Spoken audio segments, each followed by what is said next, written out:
Item number SCP-004. The 12 rusty keys and the door. Object Class Euclid. Special Containment Procedures. When handling items SCP-004-2 through SCP-004-13, proper procedure is vital. The items are not permitted to be removed off-site unless accompanied by 2 Level 4 security personnel. Under no circumstances should any other component of SCP-004 be taken through SCP-004-1. The effects of doing so are as yet unknown, and the current cost of experimentation makes further research impractical. Should any of the objects contained within SCP-004-1 breach containment, or the facility be breached, the keys must be brought inside and the door closed prior to activation of Site-62's on-site warhead. Unauthorized removal of keys from the testing area is grounds for immediate termination. Level 1 clearance is required for basic access to SCP-004-1's Level 4 clearance is required for use of SCP-004-2 to 13. Description: SCP-004 consists of an old wooden barn door, SCP-004-1, and a set of 12 rusted steel keys, SCP-004-2 through SCP-004-13. The door itself is the entrance to an abandoned factory in Chronological History. July 2nd, 1949. A group of 3 juveniles trespassing on federal property near find the door. According to their testimony, they found a set of rusted keys in an iron lockbox and determined what door the keys unlock. The juveniles are taken into custody after they contact Sheriff. When one of their friends, SCP-004, Case 1, goes missing. July 3rd, 1949. Local authorities find the severed right hand of SCP-004, Case 1, 8 kilometers from SCP-004-1. Other parts of SCP-004 Case 1's body are found scattered as far as 32 kilometers from the factory. Under interrogation, the apprehended juveniles tell authorities that upon opening the door with one of the keys, SCP-004 Case 1 was torn into several pieces, each of which disappeared. At this point, the SCP Foundation takes over the investigation. July 4th, 1949. SCP agent obtains the keys from the local authorities to begin testing. Tests show that SCP-004-2 through SCP-004-13 all fit into a single lock on the large barred door. 12 Class D personnel are assigned to test the effects of the door. Of the 12 test subjects each trying a different key to enter the room, only 2 survive. Opening the door with any key except 004-7 or 004-12 caused the test subjects to be torn apart in multiple directions. However, no dismembered parts were found until later. At the time of writing, only 2 parts of each subject have been recovered, with the exception of the subject using 004-, whose pieces were scattered in close proximity. The others have, for all intents and purposes, vanished from existence. Of the 2 surviving subjects, only one, having used 004-7, returned unharmed. The other came back in a near catatonic state, able only to remove himself from the room and then collapsed on the floor, and had to be restrained to prevent him from gouging out his eyes. See Appendix A, Mental Health Effects of SCP-004. The subject using 004-7 said that he had entered a large room impossibly big for the size of the attached building.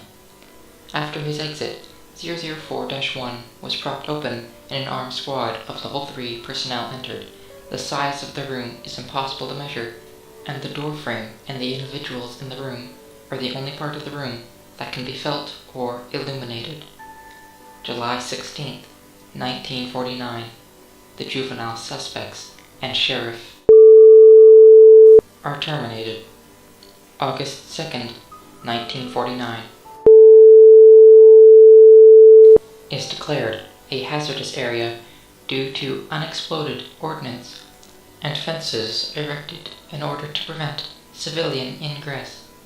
Tests to determine safety of exposure to environment behind 004-1 begin. December 1st, 1950. Space-time anomalies resulting from exposure to 004 are confirmed. Testing is suspended until further notice. July 2nd, 19.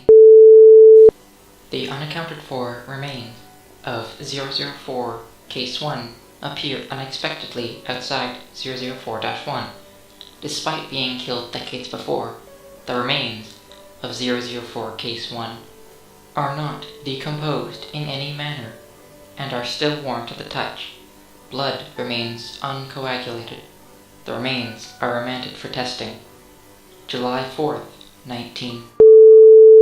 The unaccounted for remains of one of the 12 original test subjects appear in similar manner to those of 004 Case 1. The remains have been designated 004 Case 2. Records suggest that both 004 Case 1 and Case 2 used SCP-004-. March 21st, 1999. With the massive proliferation of nuclear weapons and World War III only years away, construction has begun on a site inside 004-1. The site is to stock supplies for person days. April 21st, 1999. Has ordered the site inside 004-1 to be expanded to include emergency storage for all mobile SCP specimens and a petabyte database for the storage of all SCP data. The facility is now referred to as Site 62. September 25th, 2000. Site 62 is operational. Labs and containment units are complete and can contain the most dangerous specimens. Backup of the SCP database has begun. January 25th, 2001. Due to time anomalies, see space-time anomalies below, all personnel working at Site 62 are now required to reside on site permanently. Families of personnel are to be informed that loved ones perished in an industrial accident. Cloned bodies have been prepared for funeral.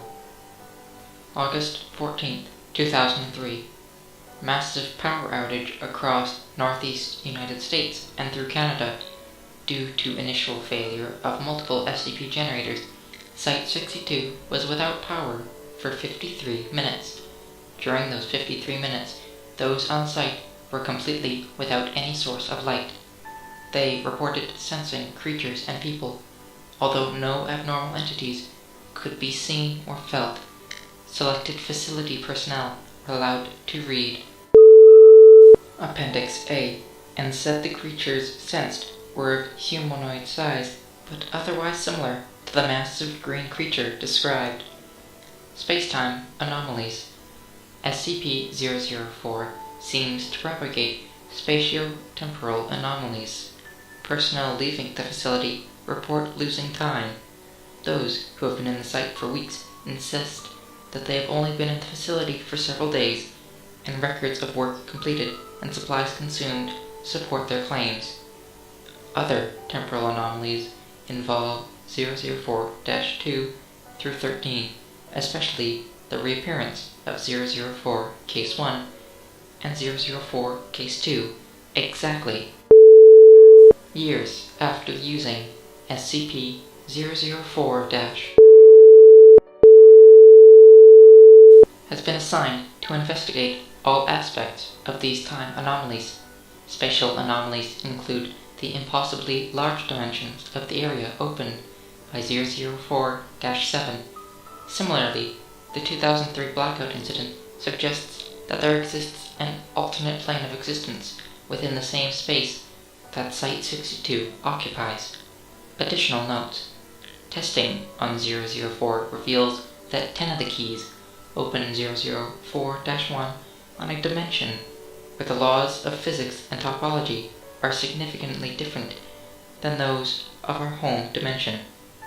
Test subjects meeting these hostile conditions are torn apart, their bodies deposited in various locations, only 3 of which have been verified to be on Earth. Material deposited at these 2 points appears immediately. Material deposited at the 3rd appears exactly years into the future. The other 7 locations are currently unknown. Current testing focuses on 2 avenues of research. The first is finding ways to survive 004's hostile topologies. The second suggests that 004-2 through 13 may open doors other than 004-1. Appendix A. Mental health effects of 004-12. All Class D personnel using 004-12 return in a catatonic state, unable to speak. Some may have enough energy left to try to claw out their eyes. Of the 16 subjects, only 4 have survived. Only 1 has regained speech following long-term psychotherapy. He was able to tell the psychiatrist that he saw a massive green creature so large that much of its body extended beyond his field of view.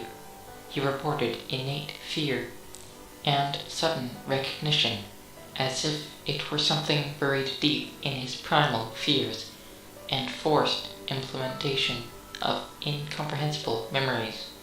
Subject displays acute anterograde and retrograde amnesia. Appendix B. Additional information. Item number SCP-004-14. Date of discovery September 2nd, 1950. Origin of object. Object was discovered elsewhere in factory area, in the previously undiscovered manager's office. Description. Object appears to be a large, unvarnished wooden box. The box may be unlocked by the safe key 004-7, as well as 5 of the unsafe keys. Upon unlocking 004-14 with 004-7, the box opens automatically on hinges. The volume of the space inside is precisely 5 times larger than the outer dimensions imply. Items placed within, while the lid remains open, do not affect the weight or any other properties of the box. When the lid is closed and locked, however, all items inside vanish irretrievably.